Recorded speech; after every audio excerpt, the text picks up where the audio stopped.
যদি P Q অবস্থান vector যথাক্রমে এই ভেক্টর এবং এই ভেক্টর হয়, তবে পি কিউ এর মান নির্ণয় করতে বলছে, বা নির্ণয় করো বা মান বের করো।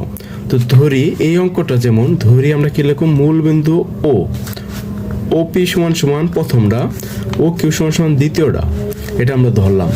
অতএব পি কিউ ভেক্টর সমান সমান O Q minus O P. যদি কখনো আমার কোনো এ বির মান বা পি কিউ এর মান বা অন্য কোনো মান বের করতে বলে, তখন আমরা কি করব, ও একটা মূলবিন্দু ধরবো, ও পি প্রথমটারে ও পি ধরবো, দ্বিতীয়টা ও কিউ ধরবো, O Q minus O P. এখানে পি কিউ লেখা মানে হলো এই দ্বিতীয়টা হলো বড়, প্রথমটা হলো ছোট, মানে পি কিউ, পি এর পরে কিউ আছে, কিউটা বড় হবে, পিটা ছোট হবে, তার মানে লিখতে হবে O Q minus O P. তাহলে এখানে আমরা ও কিউ এর মানটা লিখবো 5i vector minus J vector plus 4k vector, এটা লিখলাম। তো এরপরে মাইনাস এখানে ওপি ভেক্টর কি আছে, 2i vector plus J vector minus 2k vector, এটা দেওয়া আছে। তো এই ভেক্টরটা 5i J 4k minus 2k, এই ভেক্টরটা যা আছে আমরা এটা লিখলাম।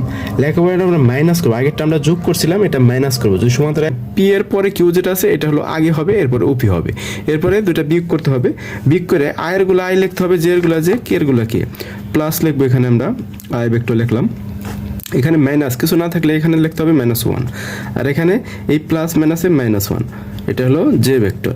আর এখানে প্লাস 4, এই মাইনাস প্লাসে প্লাস, এই মাইনাস আর এই মাইনাস হয়ে গেল প্লাস কে ভেক্টর। আমরা জাস্ট আই এর সাথে আই বিয়োগ করব, জে এর সাথে জে বিয়োগ করব, কে এর সাথে কে বিয়োগ করব, এভাবে আমরা করব।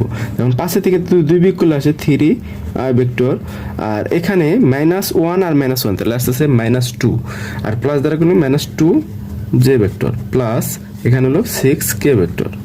এখন এই ভেক্টর মানটা হলো পি কিউ এর মান। এখন আমার এটাকে মডুলাস করতে হবে। মডুলাসটা কিভাবে করব আমরা, ওই আগের মতোই পি কিউ ভেক্টর মডুলাস, এটা করলে আসতেছে 3 square plus -2 square plus 6 square, এটা আসতেছে।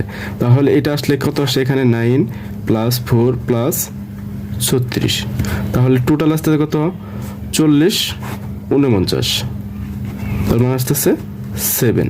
এটার অ্যান্সারটা হলো 7, কারণ পি কিউ এর মান, অতএব লিখতে হবে পি কিউ এর মান 7, এটা অ্যান্সার।